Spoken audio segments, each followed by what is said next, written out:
Well, thank you very much. It's a good start anyway, because when Radio Wales or BBC was mentioned, no one approved. So I'm pleased about that. I'm very No pleased. proofs of me, either was it? No, not the important one.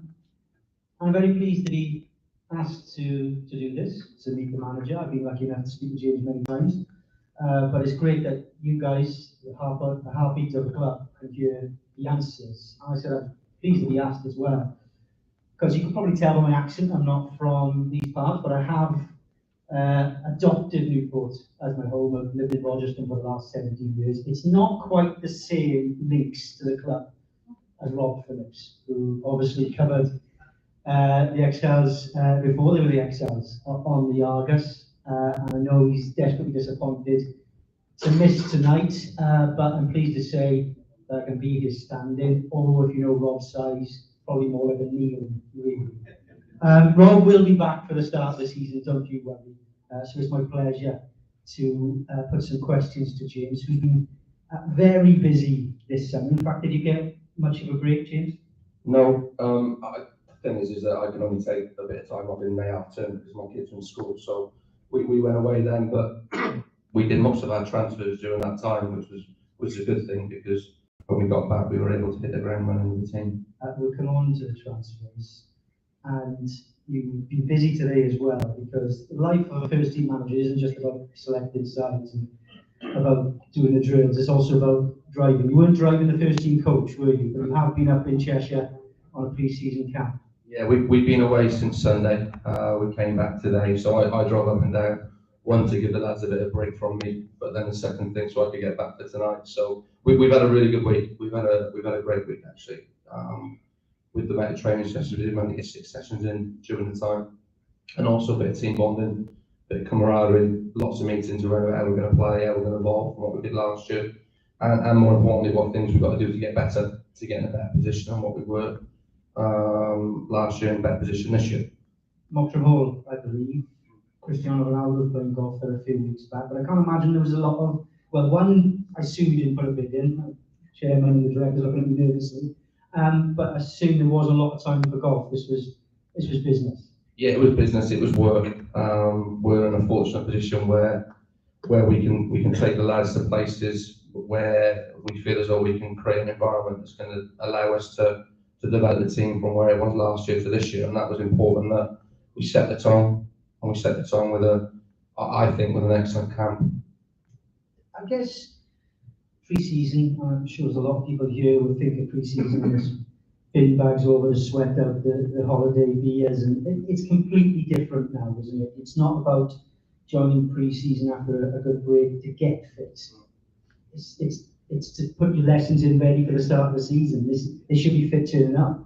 And they were, and we were really pleased with the testing that we did, and the way that lads came back. And I think that was important for us, that they came back fit and running fit, so we could hit the ground running with regards to what tactical things we need to improve on, i.e. more clean sheets, defending certain elements of the game better, also then still developing our attacking elements of the game that we need to get better at to try and push us to the next level. And that's what we're able to do, because the lads are coming so fit, and then we'll play the game tomorrow night, where it will be the first team squad that's trained all week will play in that game at Andy tomorrow. They'll have 45 minutes each, and I think that'll be one of the first times we've done that, but I think it's important that we play that game at Andy full hit.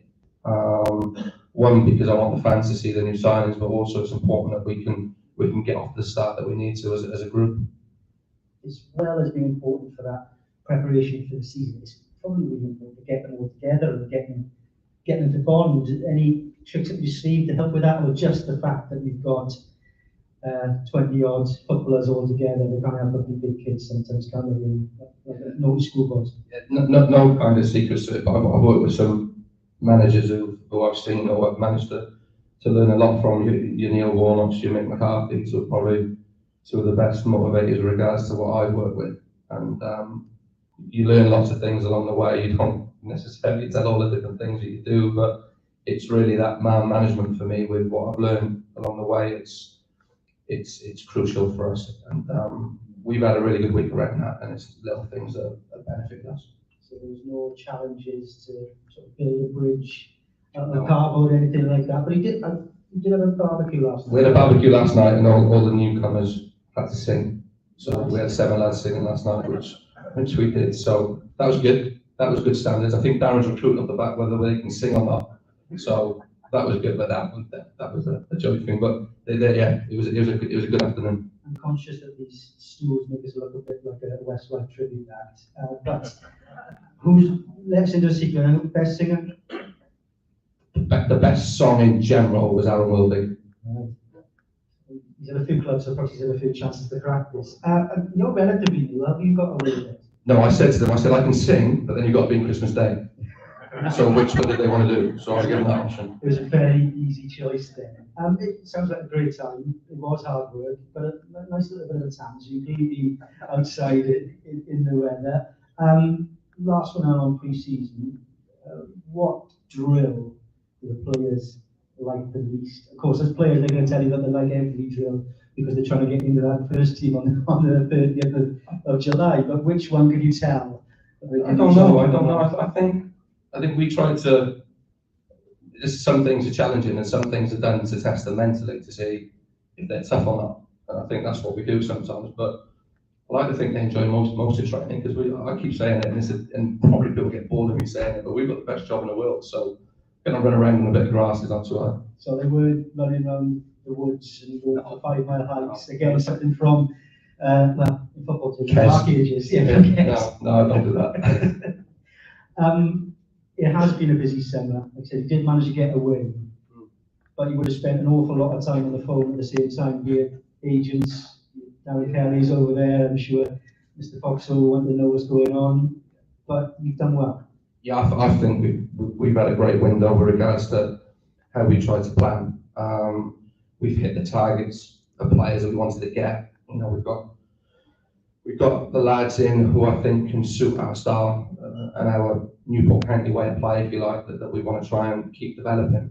But also, they're winners, and I think that was one of the things that I noticed most this week, how they settled into the group. So, Declan, Adam, Chanka, Sam, and all the rest of the signings are settled in really well. I can't remember off the top of my head all of them because I've got signed so many. You've done well, and I think, well, there might be one more on the way. Yeah, we've signed today. We signed on Mabo today, so that's I think it's a really good signing for us. So I know there's a bit of speculation in social media and stuff like that, and we can't always help that. But Omar did his medical this morning in Mottram Hall, and then he signed.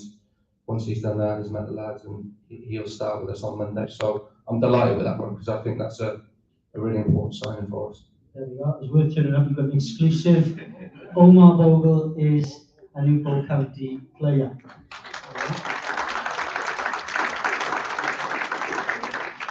And as you can see, then the media team is rapidly typing away on the tweets. So most of you are all going to get pings on your phone very, very shortly. Omar Bogle then. Yes. He's I think so. Proven goal scorer, certainly. He is, and he's someone else I've worked with again. At my time at Cardiff, and so was Carl. I think that was important. We know his character, we know what he's like, we know what he can bring to the team, and he brings another dynamic to us on that front line with Evans, with him signing with us, also with Emma Chanka, with Oz, and with Omar now. I put Lewis Collins in that front line as well, but those 5 forwards, but something like that attacking options, I think is quite exciting, and you know, I'm delighted. I'm really pleased with what business we've done, and with regards to that, Darren's work is socks off with regards to working with agents and clubs to be able to get that sorted, and then with Gavin and Pete and the rest of the board, they've been terrific for us. With Omar, which you know from the time at Cardiff, managers who can see something, they work with them. It's not just about perhaps how they fit in the jigsaw, but it's also, you know, their personality.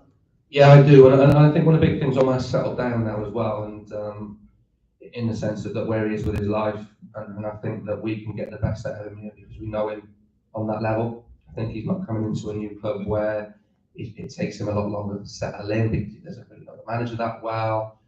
he doesn't really know. He knows a lot of the players because he played with Nick Townsend in the youth team he was at previously.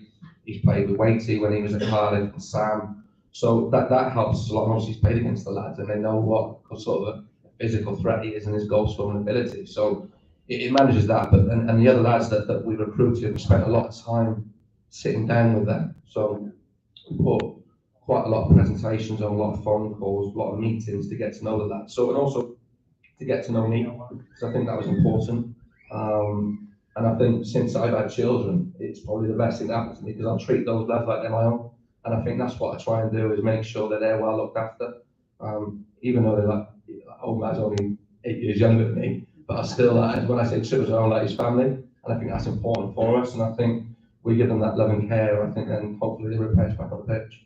Yeah, let's hope so. How have you found, I mean, it was January, but January is very different to summer with the way the contracts are. How have you found the process? And obviously Darren's there to support and do a lot of the hard yards if you want. In terms of identifying, getting what you want, the frustrations even, because I've no doubt that you're not going to tell us tonight for sure. There were players that you wanted and you couldn't get over the line or were beaten by other clubs. I think going back to January, I think the first bit you've got to do, you got to disappoint people by releasing them, but that's part and parcel of the job. I think when I'm telling them, I'm pretty straight with it. I just get to the point. I think that's important, and we did that in January, and that was really trying to reduce the squad was the aim. And obviously we brought the 3 lads in, Josh, James and Rob, and then obviously we lost a few in the summer with regards to what we needed to do, but we needed to do that to be able to get new players in.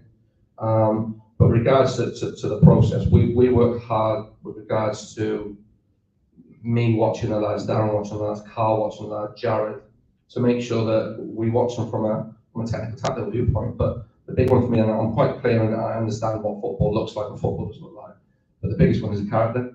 So I won't sign a player until I've met them, I've sat down with them, I've made 3 or 4 different phone calls to find out what they're like as people, because they've got to be able to put performance on for our fans, and they've got to understand what it means to play for this club. So we just don't recruit any Tom, Dick or Harry off the back of a fact packet. It's done with real care and due diligence. How will you manage to get a holiday? I don't know. Or was the I phone was next to the sun don't think the wife was too happy, but that's life. But we said 8 to get to know, 8 to try and fit into your side. Are you already sort of closing your eyes and thinking, yeah, well, I think I can play good there. I think that's the name. He could play there. Is already sort of whirring away. Yeah, for sure. But I think then the way that some of the lads have come back in pre-season, they put thoughts in my mind and how some of them come back have been really pleased with them. I think that's important. That it's an open door at the minute.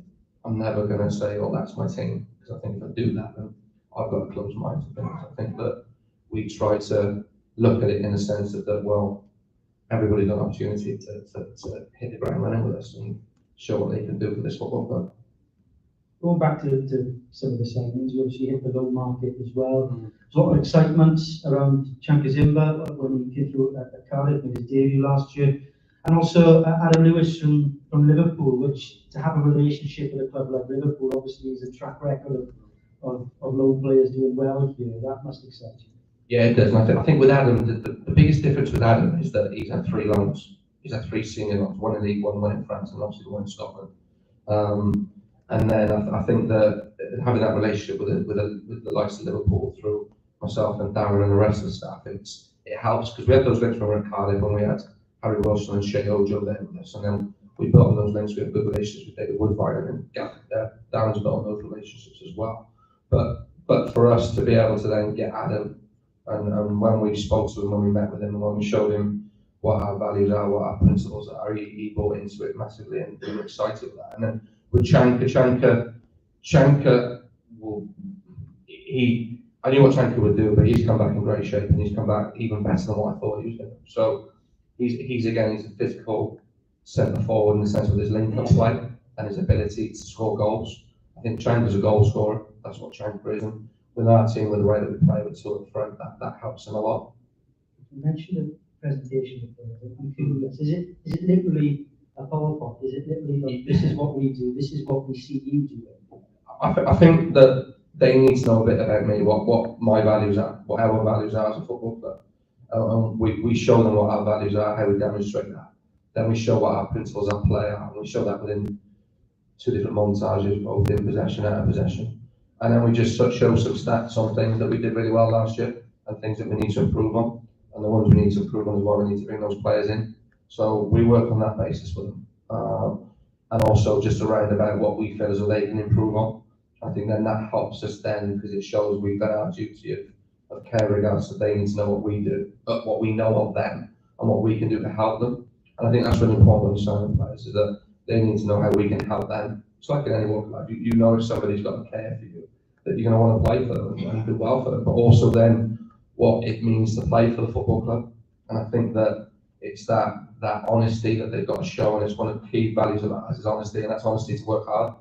And I think I'm a supporter. I've stood at those terraces and always like, I remember going and watch my old man play, is that it's important that they just give their all. I think that's important that we do that as staff. I think everybody knows that we give our all, and we make mistakes. That happens, that's part and parcel of life. And players make mistakes, but all they ask is that they give their all. And I think that's all the fans want to see, is that they want to see everybody give their best. They pay their hard-earned cash every week, and we've got to make sure that we do that. That's our job. If they don't, I can tell you, having a commentary position over there, I know exactly what kind of noise we're doing. Yeah, so do I. Yeah, I'm wondering whether they had a job lot of Zs for the back of the shirt, because you've got Chankers England, or Franley's and Zala. Rob Phillips has been cursing you for that pronunciation, but yeah, an interesting one. Had an impact at Exeter toward the end of last season, having a promotion. Another option for your front line.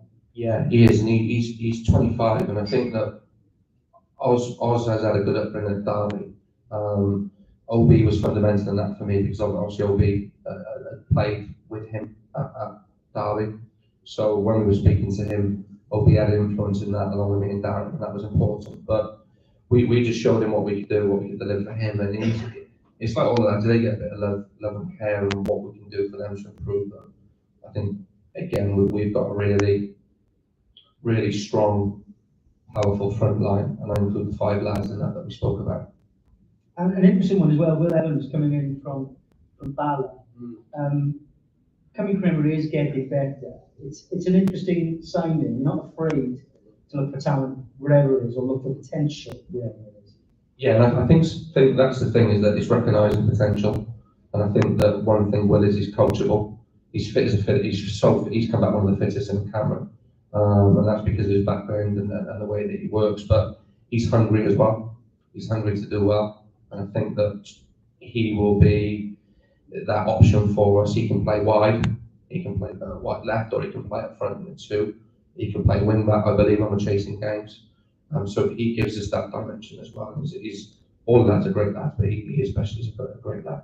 It's interesting you mentioned the versatility, because I guess certainly the way that you play and the way the football is developed, it's not, we're not talking total football where everyone can play everywhere, but you need that rotation around the pitch, don't you? You need that comfort.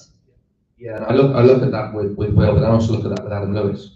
He can play centre field with his history that he's got with his upbringing at Liverpool. He's played centre field. He's played left wing back, and I look at on the opposite side, Aaron Lewis can do the same. Whether he plays left wing back or right wing back, he can play central as well. Because of their upbringing, one at Liverpool, one at Swansea, and they've had good technical sound upbringings, but they're good footballers, and they can. I think good footballers can play anywhere. Not necessarily. Don't think old Matt Bogle and Oz and Lewis Collins might play defensive centre midfield, but they're good footballers as well. You never know. We thought Matty Dolan would be centre back. Everyone develops, don't they? And talking about centre back, Declan Drysdale from Coventry. One you were keen on? Yeah, we did that one really early. We met with him early because I think Declan's got all the attributes to go and play higher. We're lucky that we got him. We did with a high majority of these signings. We had to fight for some really strong competition. And not all the lads came on financial packages. They came on because they see there's a project here. There's what we're trying to do for this football club is to try and push this football club on, both on and off the pitch. And I think they see that. And I think that's what we're trying to do, is we're trying to build something special. It might take a little bit of time, but we're on that journey, if you like, where I believe we can get there, but we have to be patient with certain elements. But getting Declan, he's 22, he's had 2 promotions already at 22. I think he can play higher. I have no doubt about that. With his character, with his ball playing abilities, with his ability to defend, really excited to see him play. I'm excited for the fans what they'll see with him as well. There's a few more transfers. I won't spend too much time on it, but and I know that Dan's going to talk a little bit about recruitment as well. But I am intrigued that you said you could see the smile on your face there. You said, well, you got Declan, you beat others off. When you get the text from Darren or from Gavin, yeah, we got him. You punch him in the end. Yeah, well the one we got off Declan was, I think that was at 1 o'clock in the morning because I was in Portugal, and then the one with Oz we found it at 12:30 on a Sunday morning. So don't know what these lads are doing up that late, which is a concern, but I'll let them off on that because we managed to sign them. As long as it's not happening in the middle of a movie or something like that, and the kids are going, what are you getting excited about that? Oh, you might as well get a sign from Coventry. Sam Bowen, yeah, well, a famous name, if you want, in South Wales, at this club as well. And I guess he's got a platform, he's got opportunity. Yeah, it's that maybe he didn't get that carded because of the players that time he had in front of him. Because you look at it, he had Marlon Pat, Wolves Oaks, Leo Bacuna, and Joe Rouse all in front of him at Cardiff, all earning a lot of money, and they had to play. They were worth, don't get me wrong, they deserved that money because they earned it. But Sam wasn't going to get the opportunity there. Sam again has got all the attributes. It's down to Sam to deliver what I believe he can deliver. But it's also, he lives 5 minutes away from me. His dad's obviously a legend here with what he's done and what he's done in his career with his family. And again, it's another signing that is exciting. I'm excited about all these signings because I think they offer something different. But with Sam especially because there's a connection to the club, and it is that family affair. Because I got it with the club. I got 3 generations of it, so I know what it means. He's got 2 with himself in it. So we know then what it means to play for this club. Not me play, but we know what it's meant for people to play within our families and what it means to represent the club. And that's why it's important we recruit players that we feel are good enough from the local area. And Wilder is another that you brought up. But I want to touch back to that thing about your local club, knowing what it means to play for this team and represent this club and its incredible story. Did that actually weigh on you at all in the first season? Not the pressure of fans, because you know the fans and everyone here wants you to do well, but the pressure you put on yourself because it's more than just a club. It's more, it's your club. Yeah, it's because I mean it's in the right ways. I can never get away from it because I don't want to get away from it either. Because is that I can walk to the school and I've got the caretaker speaking about football. I can go to the school when I take Matilda to school. I've got parents speaking about football, which is I love. And then when I go out, sometimes it's not so great when me and my wife are sitting having food and someone pulls in a chair up and tells me what I'm doing wrong. But that isn't always great. But that's part and parcel of the job, and it's what I got accepted. But with regards to the pressures of last season, maybe because I know what it means. You know, when we were up at 3rd, I thought, oh, here we go. Right, but it'll be different this year because I've learned from that. We've learned from that as a group. We've recruited around that to add to us, and that's the thing that they'll be never through. And I hope the supporters recognise they'll never be through a lack of trying, and it'll be never through a lack of trying to do what's right for this football club. That's what we do, and that's what we do, and that's what. And it's from top to bottom. I include the board in that. I include us as the first thing, the academy, the community, the administration staff, the ground staff. We're all from Newport, you know, especially the ones who work in the departments away from the first thing. But the one who leads the first thing is from Newport, and I think that's always to remember that. I guess I framed that quite a negative way. Let's frame it the other way then. Love Press. See the booze of the BBC are far away, it's sensitive. Let's frame it in a positive way then. It must give you an incredible high when you then succeed. I think the game against Bristol Rovers, we said we thought it was on then, and the atmosphere here was absolutely incredible. That must be hard to top. and must give you motivation to get more and more and more. Yeah, and then swindling away when I got booked for celebrating, which I Who thought picked was the fight for unfair. that? Now the gym. But it's that's what it's like, and it's the Bristol Rovers game out there. My two favourite games were Bristol Rovers away, because it was my first game, and then Bristol Rovers at home. They were my two favourite. Then I look at the Port Vale at home, and you look at we beat Port Vale home and away, we beat Bristol Rovers home and away, and those two got promoted. So we know what we're capable of, and those two games, well, probably those three games, stick out the most for me. And it gives me goosebumps thinking about it now because of what it was like. But yeah, those games stick in my memory. Will always stick in my memory. Whether hopefully I have a long career as a manager, and probably that Bristol Rovers game, the first one, I'll never forget. Yeah, well, you certainly made your mark. I mean, I think I mentioned this before we've spoken. Look, people talk about you coming in and not having an experience, but in reality, you've got quite a bit of experience in football. It's just in a different environment. But seeing you out there, seeing you on, it's never in the dugout, is it? It's on the touchline. It doesn't fit with your personality. What? Because you're up and down, you're loud. Yeah, I can hear you from the back of the stand. Is that just your passion coming out there? And I think it's because we play a certain style, because we try to be on the front foot. We try to be. I'm usually loud when we haven't got the ball. Yes, That's the one. When we've got the ball, I think I'm a little bit calmer, because we've got to allow the lads to make decisions for themselves when they've got the ball. When we haven't got the ball, it's I get after the lads, and I get after them in training, because I think at this level, when you lose the ball, you try and get it back as quick as you can. You can find teams out quite quickly. I think that's one of the key things that we wanted to work on when we came in was use technical terms, counter pressing. Was that we've got the ability to get the ball back as quick as we can, and we needed to win the ball back higher at the pitch. And you look at us when we had Cooks and Finn, Dom and Courtney pressing high with that central four, we won a lot of the balls back high. Like with any system, there's a weakness to it. And if that press gets beaten, then you can get exploited in other areas of the pitch. But then, if you don't press, you can then be in a low block and you can be defending for long periods of time. So no matter what you do, there's always a way around it, which is part and parcel of it. But I think one of our strengths and why we recruit that we have is be able to get real pressure on the ball, and I want to be able to do that. And then also we got to recognise sometimes we're playing against really good teams, and we might have to sit back sometimes. But as a high percentage of the time, I want to get after people. I want to be front foot. I want to be aggressive, because I think that's the culture of us. I think we're hard working people in Newport, and we've got to demonstrate that by pressing high, being aggressive, being front foot. I think that's what this city's made about.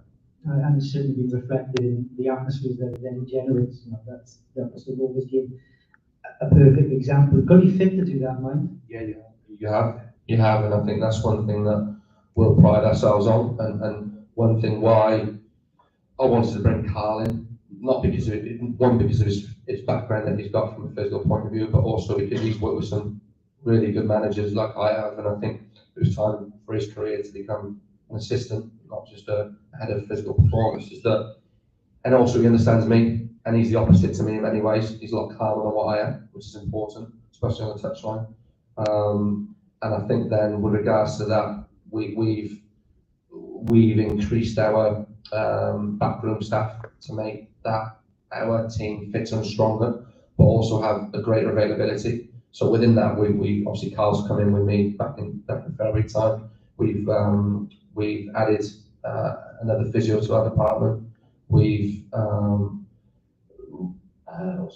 restructured to have a sports scientist, which we brought. So we brought Ryan in from the academy, who's going to be our second physio. We brought Nathan Griffith from Ipswich to be our sports scientist.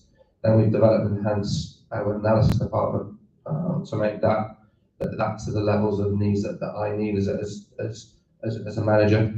And we try to do that as best we can. And then with regards to nutrition, hydration, pitch facilities, GPS, all these things that people we just don't turn up on the Saturday. It's a really thought out process every day. So it's like this week, we know exactly what metrics, what running distances players will do every day this week.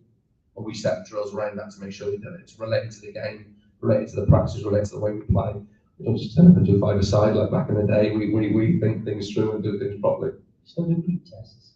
No, it's now called a 30-15 test. That was the test we did. Ben got it wrong when he posted that on social media. It's a 30-15 test. So it's a more of an intermittent test where we can see where it's more football related than a bleed test. So it's, you guys know what I'm saying when I say bleed test is you used to be end to end, box to box. It's like that, but it's intermittent in the sense that you run for 30 seconds, rest for 15 basically.